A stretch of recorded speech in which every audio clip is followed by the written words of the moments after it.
then we did tanzanite, and now we're doing sapphire. Okay, Jay, this is really huge because, again, very unusual stones for you to bring to us. You've done sapphire before, but it's neat to have all this in one show. Well, you know, it's kind of like, yeah, I mean, I think that they've done this just because this really is representative of what Tucson Gem Event is all about. Look at this. What makes this unique and makes it so different is this is multi-sapphire. So you even have a yellow sapphire that's in that. Can you see the yellow? Yeah, right there. That actually comes from Tanzania. Where did you get all the colors? You have your traditional blue in there. Okay, so you got Mozambique here, you got Malawi, you got Tanzania. Those are the three basic, but you've got 3 countries represented here. But look at all the different colors. The bluer, the Indio blue, the light blue, the kind of the bluish material that comes from Malawi in Africa.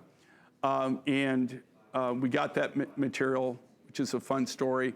The miner in that case, how he makes a living is he's like 5th generation tobacco farmer. Really? He's anti-smoking. I'm not kidding. That's hilarious. And the only reason that you're going, well, if he's a tobacco farmer, is he's actually started mining to try to get out of the tobacco farming and become a miner. Oh, really? So I thought that was interesting. Mozambique, anybody who's never been to Mozambique, it's a very interesting place. Is it? I have not been there. Okay, so Mozambique, that's where you're seeing the pinks and the reds. That came from Mozambique. And then, of course, brand new mine find. I don't know if I didn't see any of this material from any of this in Tucson either, but that new yellow sapphire is very, very rare, and that's coming out of Tanzania.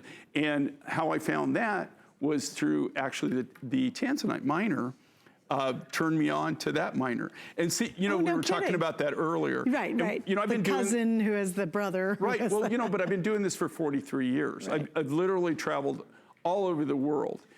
In 43 years, what I've done is I've established a lot of relationships with a lot of different people. And so I'm very fortunate in the fact that these friendships have gone on through the years, decades.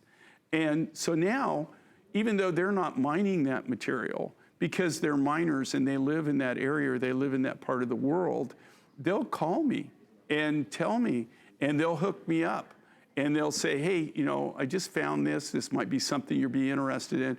And that's how actually every single one of these, the chrome diopside that I'm showing here, all these sapphires, that's actually how I found the miners. It was other miners who clued me in to their friends that are mining, or maybe they just had a strike. Wait, can I ask you a question? Does it still surprise you when something like that happens?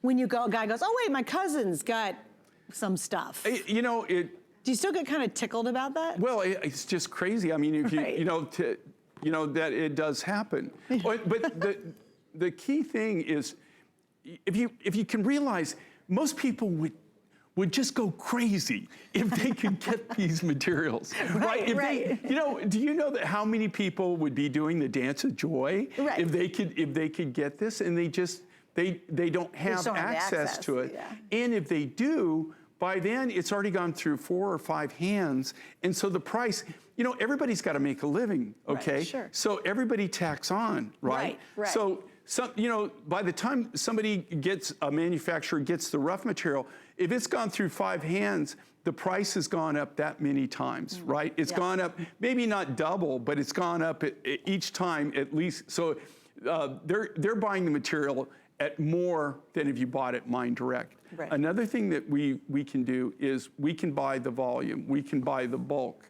and we can afford to store it.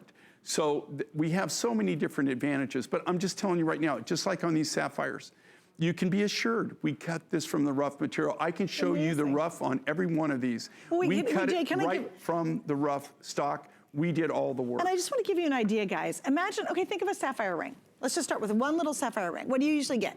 Teeny little sapphire. Now watch, guys. Right. I'm gonna use just the main biggest stone, and they're all gradually get smaller, but they're really big. If that was just one single sapphire, look how big that ring would be right there. It'd be a giant sapphire ring. We'll multiply that by carat after carat after carat of colorful sapphire. Like if you have someone in the sapphires, their birthstone, can you imagine if you gave them this?